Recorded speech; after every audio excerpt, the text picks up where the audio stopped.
Thank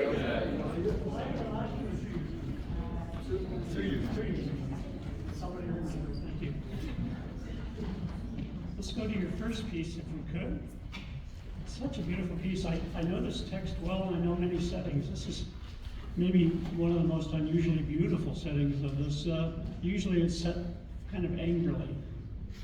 If you think of the Hinastera or some of the other settings, but this is really, really gorgeous. The chords are out of this world. So let me share with you a strategy after you start. Here we go.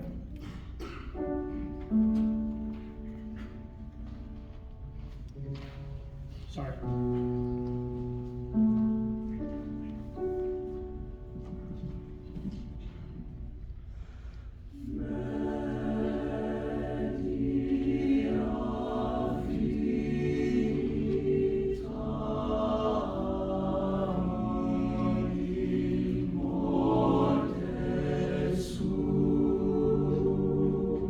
Very nice. Okay, let's start at the very beginning. So much you're doing is so tasteful and beautiful tone, beautiful vocalism.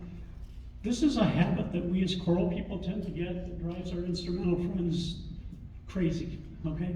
And I prepare a lot of choirs for symphonies, and what we tend to do is we get into a vowel and then we tend to shape it in a strange way. And I understand why we do it. And I apologize for my voice. I had surgery a couple of weeks ago, and they intubated me, and I didn't know they were going to do it. And they took the tubes out too violently, and it destroyed my instrument. So I had the Julie Andrews syndrome. So yeah, I know it's terrifying surgery for someone who has sung my whole life, and now it's gone.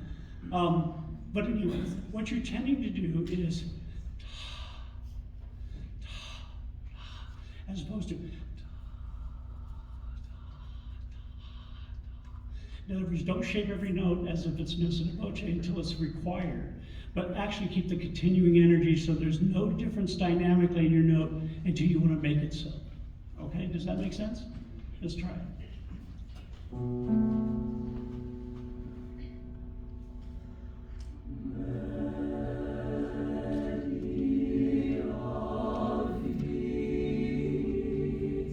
Very nice and very well done. Some of you have made a different decision about where the crescendo is. Where's the crescendo?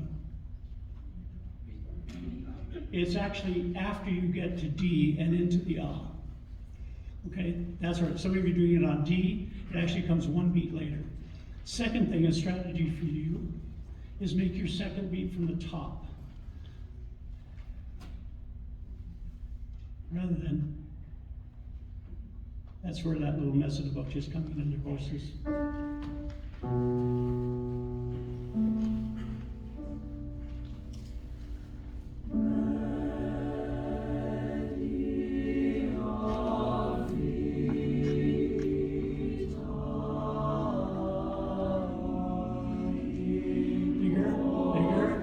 Bigger. Start small again.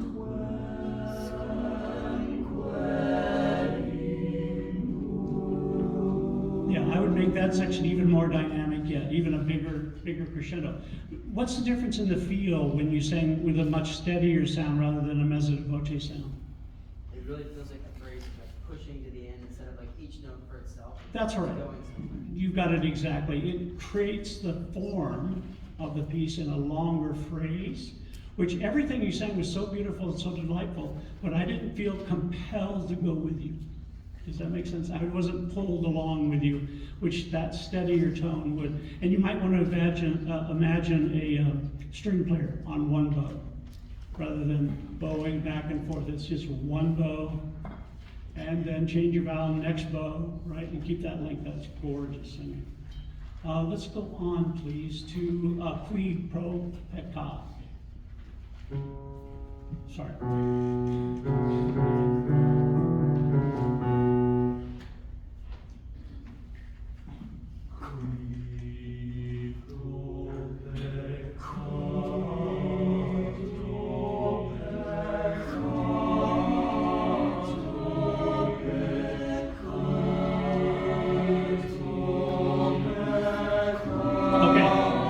So good, very, very good. Could you hear where you went pro, per, as opposed to pro, per? gotta sing right through those things. God, I wish I could sing it for you. Do you know what's marked in the score here? Doloroso. Do you know what that means? It's about as passionate as you can sing from a Spanish point of view. It's just really gut-wrenching, deep feeling. And you can even have a darker point of view about the tone here, if you want. Okay? Not quite so beautifully sung, a little bit more guttural.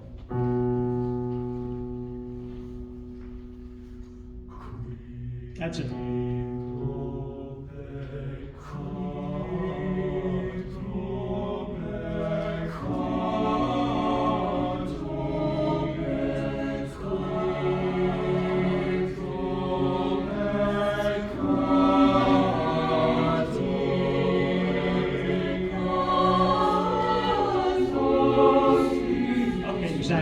So again, do you feel how the music's unfolding a little bit more?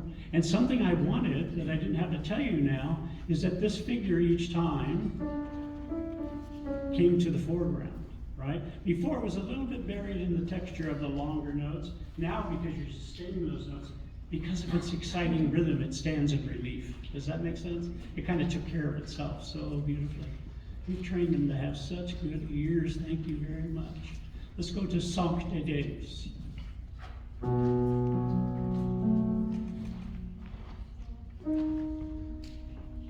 I'm sorry, my bad. Sorry, my bad.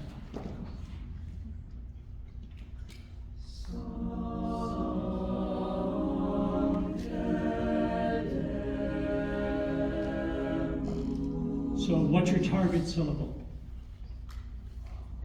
De. All right, and leave it a little bit more. I know in ecclesiastical Latin it's often pronounced deus, but it's deus. It's actually open sound. All the vowels o and e are open sounds, not closed sounds. So it's not a, it's e, and it's not. You don't have an o in here, so don't worry about it. And make sure your ah is more ah.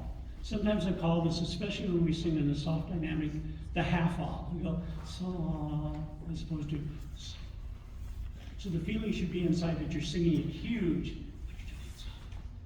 Okay, you sing it big inside of you, but soft out here. Does that make sense? Okay, here we go. Ah, dang it, I did it again.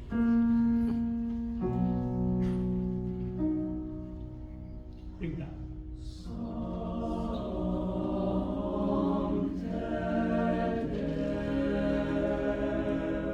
I can't tell you how excited that makes me that you made that adjustment so quickly.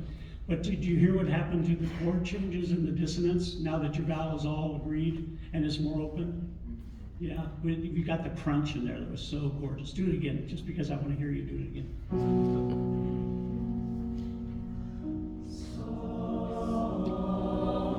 Big. Keep big, keep big. Bigger. Bigger.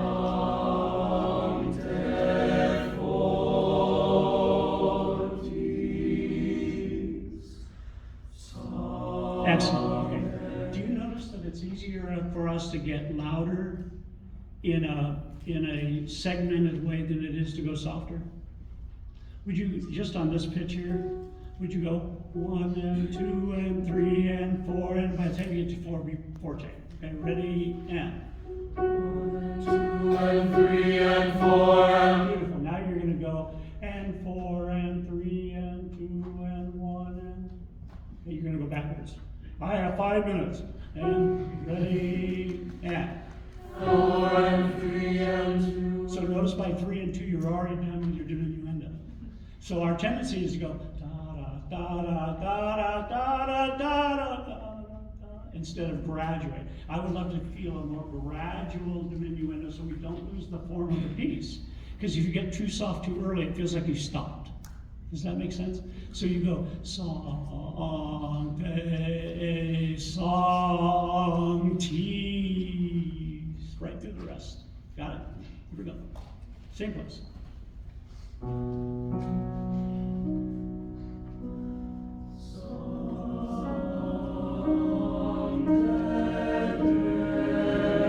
Strong. Get softer, yeah.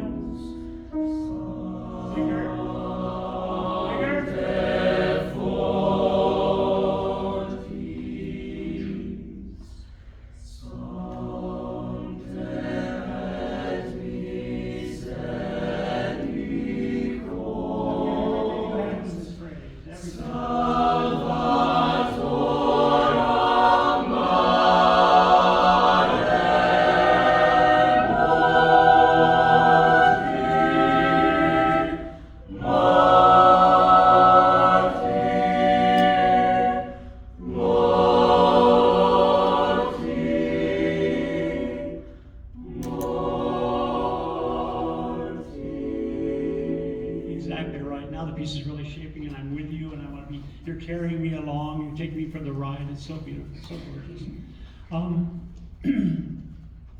I had something really fun to say, and now I can't remember it. That's what happens when you're almost 75 years old. Where am I, right? You lose that concentration. But it's really so beautiful. And I just love the setting. I didn't know it. Do you know this composer at all? This is the first piece I've done. No, I've never heard, but I will be looking for more because it's so gorgeous. Oh, I know what I was going to say now. Came back. I like the way you're treating the fermatas. I think interpretively, some choirs should go, what is it, Morti? Morti. And I don't think that's what's written here. It's written in the old fashion of what the fermata meant. You know what the original meaning was? What does it look like?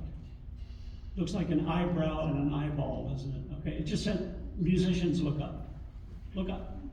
And that usually meant a breath, not hold it long. Hold it long is more of a 20th century idea, not an earlier music, but that was so gorgeous. Okay, Battle of Jericho. You guys ready? You've got your battle armor on. I find this opening really challenging. I've taught the piece quite a bit. And the part that is just so freaking hard to sing is the second tenor. It just feels wrong. But you have to sing it right. And the two parts you need to get together are the second tenor and the baritone. So you have to get these two parts to talk to each other. I'm sorry. You gotta get that little grind in there. So let's have all of you sing. More second tenor. Joshua did the battle, it's the battle of Jericho. Joshua did the battle, it's the battle of Jericho. So I can definitely hear the bass and I can definitely hear the baritone. And I got the first tenor, but I just want more of that second tenor. Okay? More. I'll play more. Joshua did the battle, it's the battle of Jericho. Joshua did the battle, it's the battle of Jericho. Joshua did the battle of Jericho. By doing that, you bring the tonality more clearly in, all right? So that when the sopranos and altos come in on this, you get a whole new sense of tonality here. It's a kind of a warmer, fuzzier kind of thing. All right? Does that make sense, second tenor? Just don't be bullied. All right? Make sure that you hold your ground. Let's go on. Let's start at the beginning again. Same thing. Joshua did the battle of Jericho. Joshua did the battle of Jericho. Joshua did the battle of Jericho. The battle of Jericho. The battle of Jericho. The battle of Jericho. The battle of Jericho. The battle of Jericho. The battle of Jericho. Can I have just the sopranos and altos senior part, please? Wherever you come in. Joshua did the battle of Jericho, Jericho, Jericho.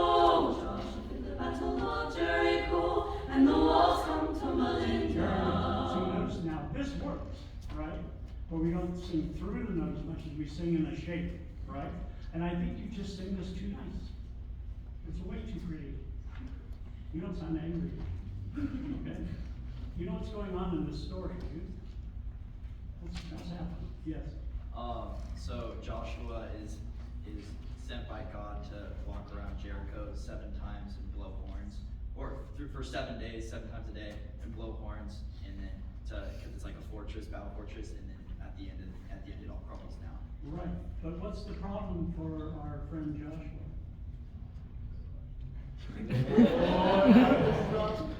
Our problem for Joshua is no one's paying attention. We have several texts, the lamentation texts, that come out of this whole bigger story of Jeremiah and Joshua. They are zealots, and so therefore they're looked at just being weird and odd, and so they don't get the attention, even though they're blowing a horn and saying, "Come on, people, pay attention." And then, of course, the prophecy is fulfilled at this point.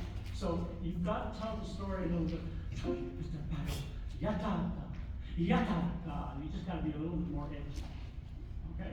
So can we take it right where the The sopranos and altos come in, and guys, can you see your, hurry up.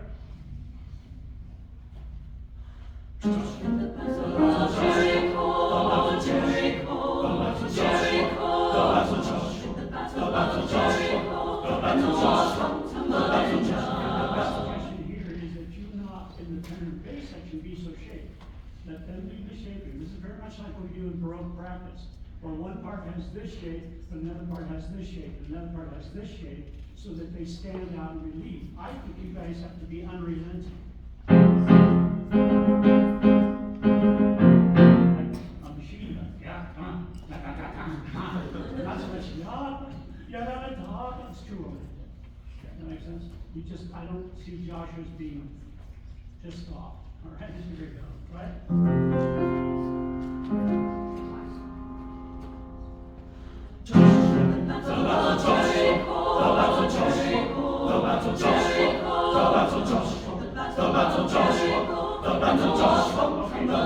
We gained something really valuable that I didn't really talk about. So for the sopranos and altos, how did it feel to sing your rhythm against what they're doing? Does it make it easier to shape your syncopations?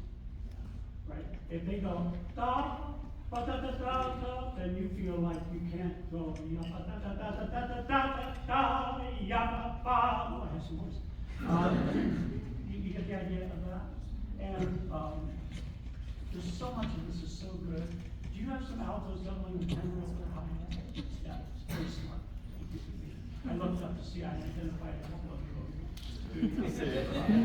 I just could never get my tenor section to sound like it's easy, because it's such a wickedly bad discipline. You feel like you're not even being broke, but that was all very, very good. And your ending was so tastefully done. I think you could take more time with it. So we should go da da ya, and don't go down so soon. Does that make sense? You are a terrific choir. I enjoyed to work with you. It's fun to come up and see you a couple of years ago. I enjoyed that very much. Thank you so much.